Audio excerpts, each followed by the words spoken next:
everybody, it's so good to have you come along to our training today. Today we're going to take a deeper look into outcome 1, children having a strong sense of identity. So there are 4 parts to this outcome.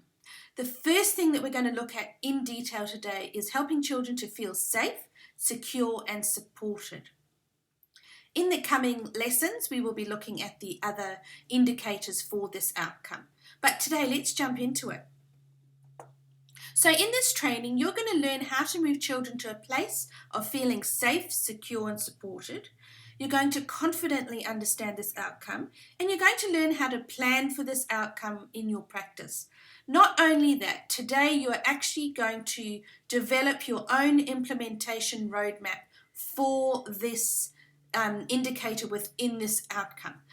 So let's get straight into it.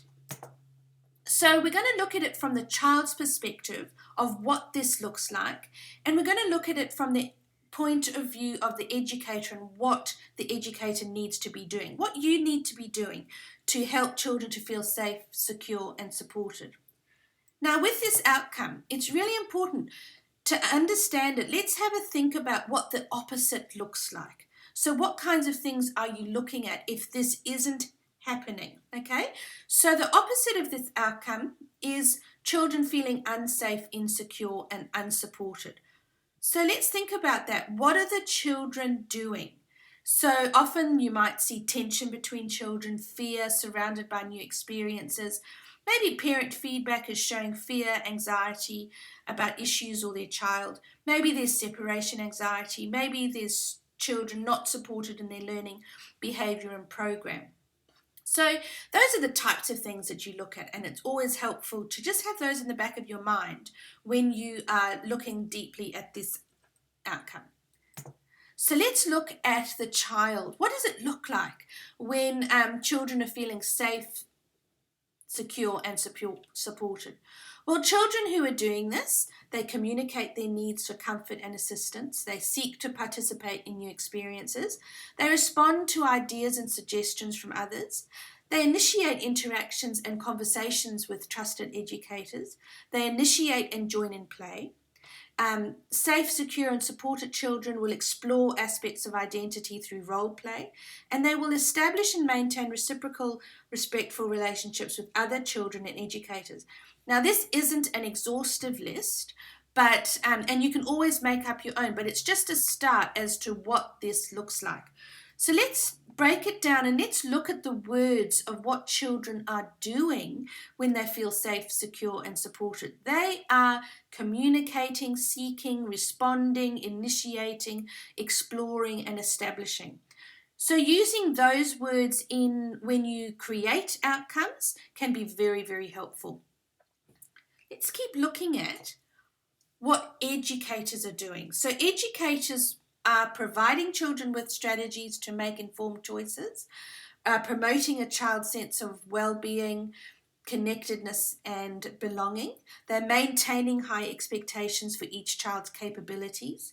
They're mediating and assisting children to negotiate their rights in relation to the rights of others. They're providing opportunities for children to engage independently with tasks and play, and they're building on the culturally valued learning of individuals in their communities and encouraging children to make choices and decisions. They're displaying delight and encouragement and enthusiasm. It's a positive environment. They're supporting children's efforts, providing time and space for children, building on culturally valued learning. Now, let's just look at those words, break them down. This is what educators are doing: providing strategies, promoting belonging, maintaining capabilities, mediating, providing opportunities, building on learning, displaying delight, and providing time and space and support. Now, we're going to get into your implementation roadmap. That was just a quick rundown of what the Early Years Learning Framework says. But it's all well and good to know what the Early Years Learning Framework says, but what does it mean in your context and how do you implement it? We can have all this head knowledge, but how do we use this outcome? How do we look at growing in our experience and implementing this? So we're going to get into that, okay? So what we're going to do is we're going to create your roadmap for children feeling unsafe, insecure, and supported. And we're going to move them along to feeling safe, secure, and supported. Now, nothing happens by accident. It all comes with intention. And that's what we're going to do now. We're going to break it down to your early learning setting and to what is happening with you and the children in your care. Okay, so let's do this. So here's your roadmap, guys. So on the left, we've got children that are unsafe, insecure, and unsupported. And it's moving on a continua and going to the right where children will feel safe, secure, and supported. Now, what you need to do, it's all well and good to apply, these outcomes to activities. But we're taking it a step further. We are actually looking at the children and from there creating the program. Okay, so the first thing that you're going to do is you're going to ask yourself some questions. As you get to know children, you're going to learn what makes them feel safe, secure, and supported. You're going to ask, when are children happy? You're going to observe, when are they sad? Is there a particular time you notice children are unsettled? Are there patterns and particular times in your program where this is happening? Do you write these comments down for other team members, and how is this communicated? Do you solve problems with other team members with regards to children and programs? And do you plan accordingly based on this information? So just some questions to consider as we go on in this. So I'm going to show you how you can do this. Okay, are you ready? Okay, let's go. So the first step, we don't want to overcomplicate it, okay? I want you to think about your early learning setting, okay? We aren't going to solve everything today, but we're going to make a plan for 5 of the most pressing issues that you can think of. Maybe it's to do with a child, maybe it's to do with a group of children, maybe it's to do with your program, okay? Maybe you're feeling like, there's unsafety, insecurity, and children are unsupported. So I'm going to brainstorm. And I'm not going to think too much about it. I'm just going to think of the children and my situation. So I'm going to write them down. For example, number 1, Jake is struggling to settle for nap time. Okay, it's just a simple thing. This particular child is struggling. Okay, another quick idea, May won't join in with other children during play. Third thing is the group are very unsettled during meal times. Fourth thing, Healy is very afraid of the slide, so she's not going on the slide. She's quite causes her a bit of trauma. And Molly needs support with speaking because she's not really talking. So those are just immediate examples of what could be going on. Not too much thinking. Okay, so you just write those down. Then the next thing, you're going to keep it simple and you go, now how can I solve this? What are the simple things that I can do to just get things moving in the right direction? Okay, so with Jake, I'm going to follow up with his mum. What's going on at home? Is there something that's causing him to struggle at nap time? Is he, what's going on at home? Maybe mum has some solutions. That would be the first thing. Okay, May won't join in with other children playing. So we're going to work on playing one-on-one. We're going to introduce her to one child and initiate paired play. The group situation, we're going to talk this through. We're going to reenact with teddy bears how we can behave and have a calmer meal time. And you just brainstorm things and solutions to those particular observations. Okay, so we're slowly making progress.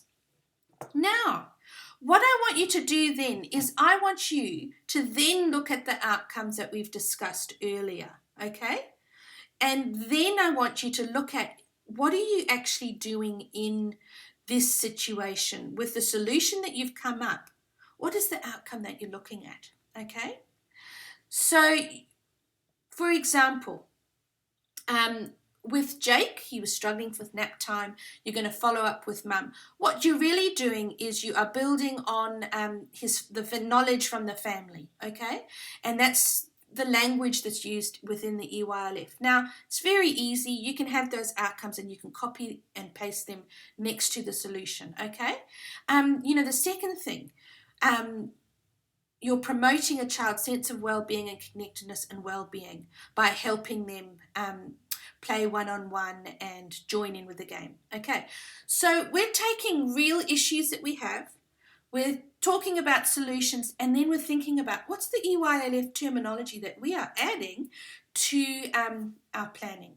Okay, it's quite easy. So the next thing we're going to look at, step 4.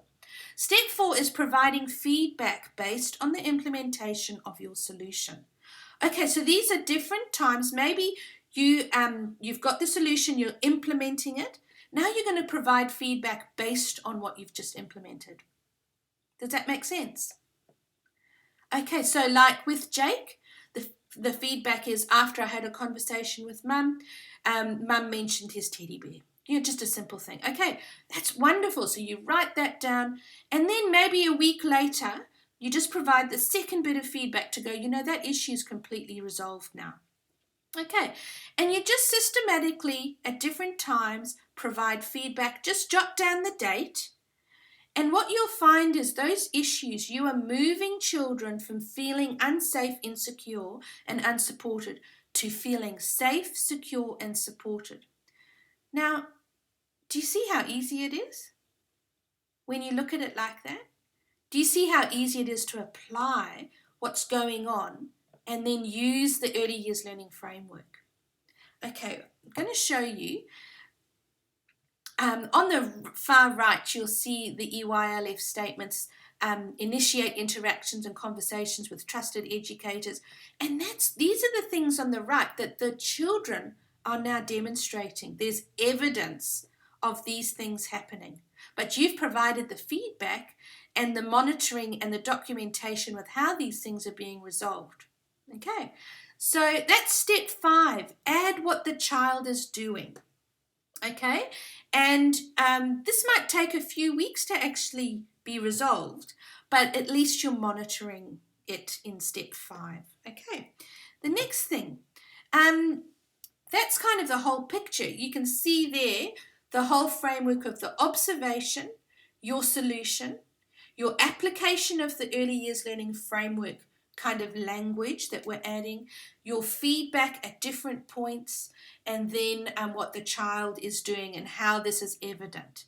Okay, and it's coming from a place of where the child's at, and then you're really adding that to your program. Okay, do you see how easy it is? I hope you are seeing that.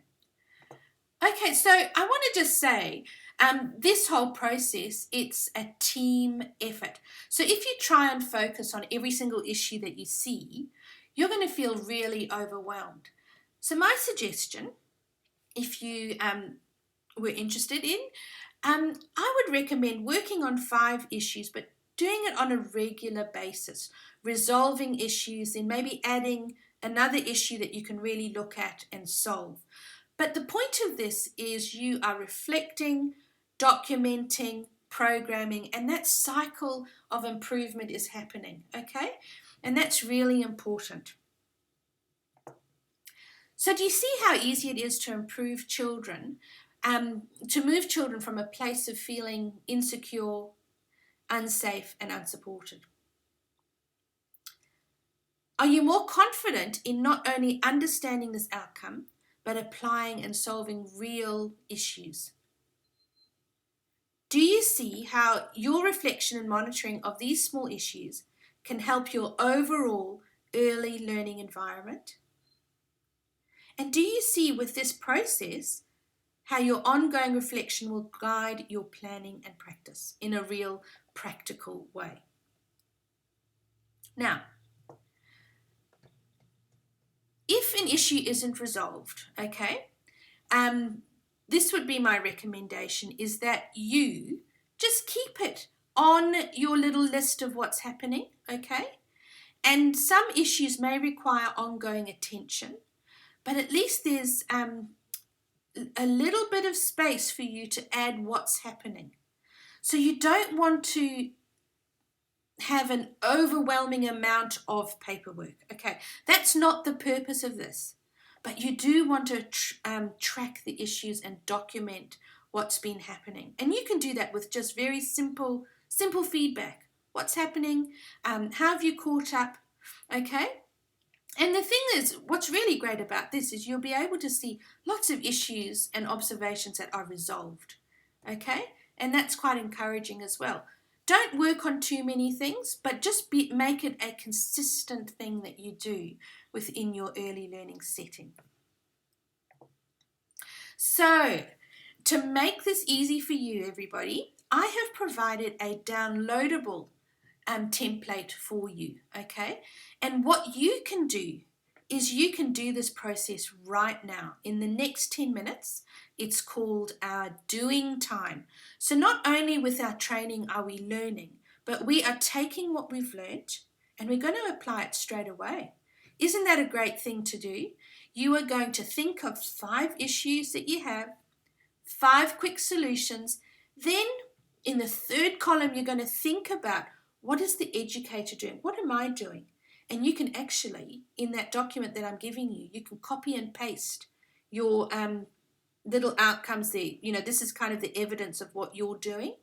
Okay, the feedback can wait. Those next 2 columns, they'll have to wait as you observe and implement your plan.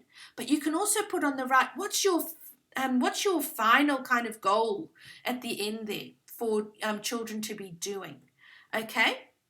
So ultimately, these are moving children from feeling unsafe, insecure, and unsupported to feeling safe, secure, and supported, and what that looks like. So this is real. It's going to be based on your particular early learning setting, and you're going to focus on this right now in this training and get this done. Remember to print it off and use this in your early learning setting and talk about it with your team. So I hope you have enjoyed this training, everybody. I hope it has made a lot of sense. And now we're going to turn the music on. There's going to be a timer, and for the next 10 minutes, don't focus on anything else. Download the template and start typing. Save your work. Make sure you print it off and put it in your file. And you are using this outcome and making progress where you are at. Look forward to the next training, and as you finish up this training, please let me know about it. Okay, message me, and if you have any questions, please comment below. So it's now your turn to start doing.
So well done everyone on completing your doing and applying that outcome to your early learning setting.